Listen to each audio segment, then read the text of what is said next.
Salve Maria! Então vamos continuar a mensagem de ontem, que o autor quis dividir em 3 mensagens, mas é do mesmo dia, 21 de julho de 1982.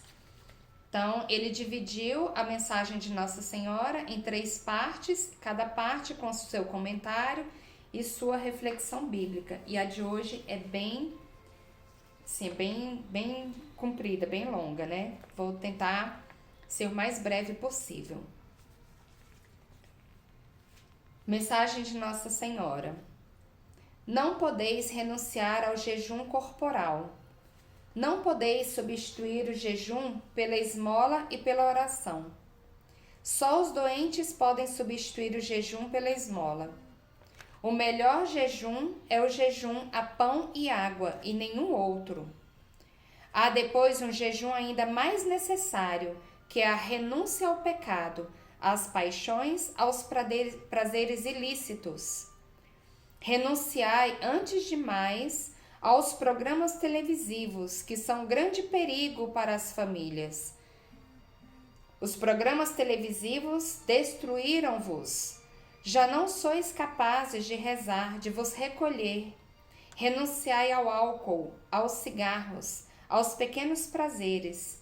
Estas renúncias, todos as podeis fazer. Palavras de Maria. E naquela época não tinha internet, né? Hoje a gente até pode acrescentar. Então, comentário do autor. Que riqueza de conselhos! E vem de quem enxerga longe, lá adiante, o futuro. Agora a senhora põe em destaque o jejum às sextas-feiras, a pão e água.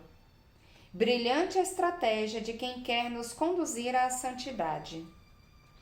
Veja, o caro leitor, que o jejum aqui ensinado, a pão e água, não significa passar fome. Quem assim jejua pode comer quantos pães quiser e com a água estará alimentando o suficiente para viver. Contudo, isso é difícil uma vez que é ruim, não tem sabor. Sendo assim, é que tem valor, porque se converte em sacrifício, em mortificação do corpo, na imitação do sofrimento de Cristo. Temos de mortificar o nosso corpo, que normalmente vive coberto de prazeres ilícitos ou lícitos, para, em contrapartida, fortalecer a nossa alma, o principal. Neste assunto, como comparação, evidenciamos os conselhos dos esteticistas, preocupados com a aparência física das pessoas. Recomendo-lhes dietas, ginásticas, condicionamentos e etc., os quais poderíamos classificar de penosos sacrifícios. Não são poucas as que consultam esses profissionais e observam escrupulosamente suas prescrições. Para quê? Para o bem da beleza física, da vaidade, enfim. Assim perguntamos, se há tanta força de vontade para a vaidade, por que não para o jejum, à moda de Maria, para o bem da alma? Reflexão bíblica. Jovem, rejubila-te na tua adolescência, e enquanto ainda és jovem, entrega teu coração à alegria. Ainda nos caminhos de teu coração e segundo os olhares de teus olhos, mas fica sabendo que tudo isso Deus te fará prestar conta. Lembra-te de teu Criador nos dias de tua juventude, antes que venham os maus dias e que apareçam os anos dos quais dirás, não sinto prazer neles. Antes que a poeira retorne à terra para se tornar o que era, e antes que o sopro de vida retorne a Deus que o deu. Está em Eclesiastes, capítulo 11, versículos 9, 12, capítulo 1, de 7 a 8. Não, Eclesiastes, capítulo 11, versículo 9. Capítulos 12, versículo 1, de 7 a 8. Comentário.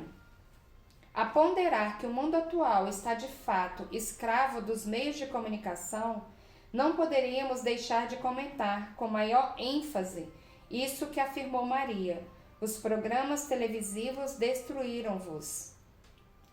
Há que se meditar com bastante objetividade sobre este assunto.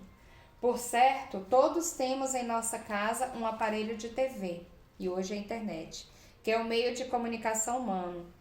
Quantos de nós, porém, não têm a Bíblia, o terço, o catecismo da Igreja Católica, um quadro do coração de Jesus e de Maria, um crucifixo, que são meios de comunicação com Deus? Apoiamo-nos na recomendação paulina de examinar tudo e reter o que for bom. 1 Tessalonicenses, capítulo 5, versículo 21. Analisemos com senso crítico o que nos mostra diariamente a televisão. Propaganda. Em geral, atiça o comunismo, o consumismo, mas com objetivas e programadas estiletadas na moral, mediante o uso de pessoas do sexo feminino em atitudes e trajes provocantes, quase desnudas, proferindo por vezes expressões estimuladoras do erotismo. Disso colhe-se mais a vulgarização do sexo do que a promoção comercial. Esta é a máscara na qual se escondem os donos dessa perversa escola. Programas de humor. Observe o leitor como as piadas quase sempre conduzem o telespectador ao pensamento imoral, pelas frases eróticas e tendenciosas à sexualidade proferidas pelos atores. O sexo está sempre em evidência. Querem fazer humor com referências sexuais, com insinuações eróticas, que a nosso ver nada tem de engraçado. Que pobreza de criatividade. Novelas. Aí habita o festival da imoralidade em geral. Começa na maneira de vestir de seus figurantes, muitas vezes com trajes provocantes, indecentes mesmo. O posicionamento deles em suas atitudes de deitar, de dar um abraço, de beijar e etc. convergem normalmente para o sexo. Isso quando não passam para o exercício do mesmo na cama, que passou a ser um objeto indispensável em tais programas. Tudo isso são atrevimentos eróticos, não arte. O modo como se comunicam os atores é em geral de baixo nível. Praticam expressões que transparecem o que predomina na mente do personagem, ou seja, o uso egoísta das pessoas para o prazer, para o sexo atrevido, animalesco, pode-se dizer. Demais programas, em especial os de auditório. Neles nota-se uma cumplicidade entre apresentadores, cinegrafistas e plateia, na promoção do erotismo, quando são exibidos os dotes físicos das moças que se postam ou são colocadas estrategicamente nas primeiras filas. Até parece que para os cameramen as pessoas não têm mais cabeça, pois eles focalizam mais as pernas, os quadris e outras partes do corpo, com preferência pela parte que não está devidamente coberta. A beleza do rosto não atrai mais as pessoas, e sim outras coisas. Isso está correto na conduta moral? Não precisamos de nenhuma censura? Dizem que é atraso de cultura exigir censura prévia dos programas oferecidos pelos meios de comunicação. Ora, não se pode dar vazão ao que o homem pretende com a sua vontade quando a mesma está emborcalhada por má intenção. Há pessoas de bem e há pessoas que trabalham para o mal. Estas devem ser contidas na prática do que fere os bons costumes. Se alguém aparece nu pelas ruas, logo surge a polícia e o prende alegando atentado ao pudor. Por quê? Porque é a lei que proíbe isso. Será então que a lei vale somente para atitudes na rua? Achamos que não. Pois é. Mas se analisarmos a liberdade que o governo tem dado aos meios de comunicação para apresentarem ao público tudo o que querem, sem nenhuma censura, a lei está de fato valendo apenas para o que acontece na rua.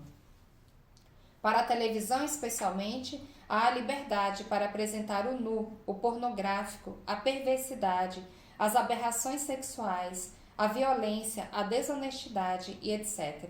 Enfim, tudo que fere os bons costumes. Quem não quiser ver, que feche os olhos, que desligue o aparelho, dizem. Sendo assim, isso se poderia aplicar também quando alguém aparece nu na rua. Considerando que a TV entra facilmente dentro dos lares, ou seja, alcança o público telespectador, deveria igualmente passar pela mesma censura do que é mostrado na rua. Não vemos nada de diferente. O pudor deve existir, pelo menos deveria, tanto na rua como nos lares.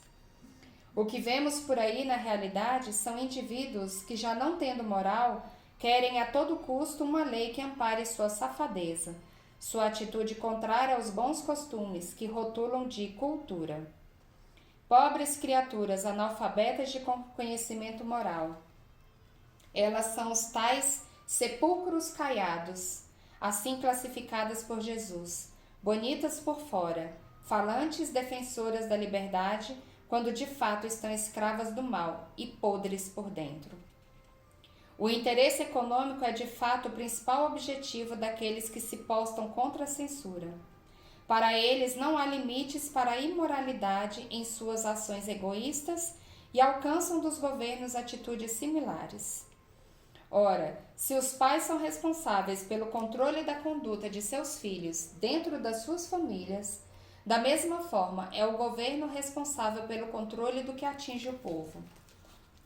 Afinal, quem libera a concessão para as empresas de televisão? Não é o governo? Pois bem, se é o poder público que concede, é ele que deve estabelecer normas de controle da ação dessas empresas concessionárias. No entanto, o que se vê é o que é mais fácil, a omissão. É realmente muito cômodo lavar as mãos como Pilatos para não se incompatibilizar com ninguém, correr o risco de perder votos e imputar para os chefes de família o que compete ao governo fazer. Hoje, há mais cumplicidade com a prática do mal do que crítica, censura para a conquista do bem. Achamos que devemos exercitar mais nosso senso crítico dentro dos nossos lares, uma vez que não se divisa nenhuma luz no horizonte da moralidade administrativa de nossos governantes quanto a um efetivo controle do uso dos meios de comunicação. Então, caro leitor, experimente. Ligue a sua TV e analise tudo o que ela despeja para dentro da sua casa. Procure agir contra o mal de alguma forma, não seja omisso. Com efeito, o mundo atual mistura tudo, acredita indevidamente dignidade moral à elegância, especialmente no vestir, ao sexo arte, ao sexo luxo, ao sexo poder, ao sexo ter. Uma verdadeira Babel moral. A sexualidade humana é algo muito nobre, natural, permitida pelo Criador ao homem e à mulher, quando casados nas leis divinas, não como um fim, mas como um meio para exercício do verdadeiro amor conjugal.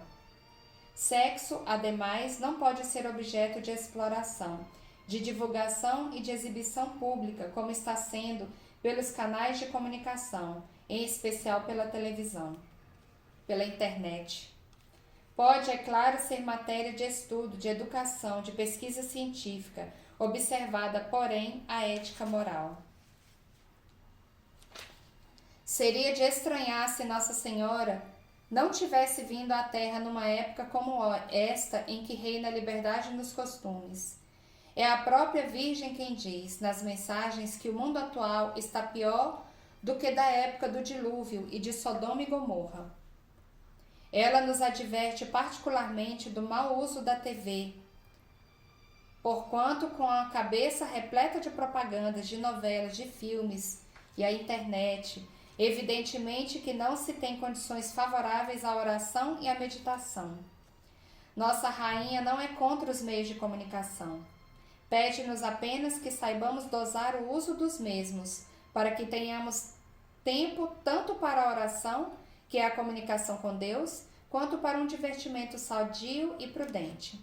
O que fazer então? Como nos disse um dia um amigo nosso, é preciso sair da pocilga sem feder o porco. E conseguiremos se começarmos a ouvir e a viver os convites da rainha. Reflexão bíblica. A palavra do Senhor foi-me então dirigida nestes termos: Filho do homem. Esses homens têm os ídolos instalados no coração, e eles têm constantemente diante dos olhos o que os leva a cair no pecado. Deixai de vez todas as vossas práticas abomináveis.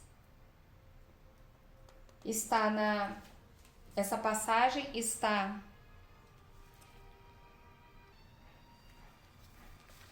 Ezequiel capítulo 14, versículos 2, 3 e 6. Então encerramos, foi longa, 15 minutos, mas eu não podia cortar nada aqui, né? Esse comentário do autor foi de 1999, a gente sabe que a gente pode aplicar muita coisa para hoje, né? 2020. Amém? Não vou mais me prolongar. Fiquem com Deus. Até o próximo recado de Maria para nós.